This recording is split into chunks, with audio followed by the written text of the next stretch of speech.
Hello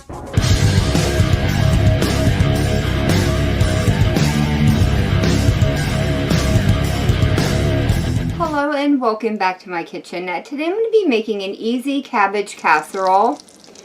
I'm starting out the recipe by melting down 8 tablespoons of unsalted butter, and I'll be adding in 1 cup of roughly diced onion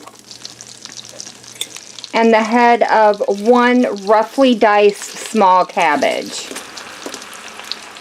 These are going to saute for about 8 to 10 minutes, or just until the cabbage and onions start to soften up. Once the cabbage and onions are softened up, it gets liberally sprinkled with salt and pepper. It's now ready to be transferred into a 2-quart baking dish. In here I have 1 can of golden mushroom soup, and I'll be adding in 1/3 cup of mayonnaise. Once those are combined together, it gets spread evenly across the top of the cabbage.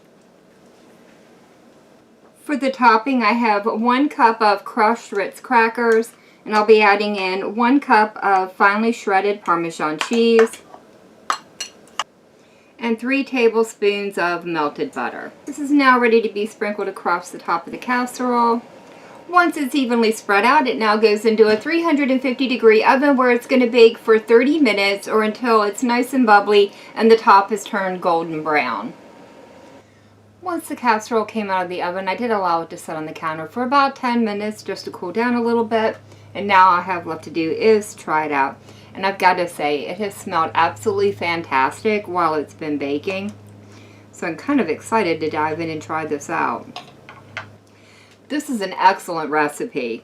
The cabbage is nice and tender. It's cooked all the way through, and I really like that crunchy topping in contrast to the softer cabbage. Overall, I think this would make an excellent side dish for any holiday table or really any meal throughout the year. And I could also see it being a main dish if you were going for like a meatless Monday. But overall, this is something I am definitely going to be making again. But that is going to be it for me for the day. If you have enjoyed this video, leave me a comment down below. If you tried this recipe out, let me know how it turned out for you. And as always, thank you all so very much for joining me today. I've been Volker. I hope you guys have enjoyed, and I hope I'll see you in the next one.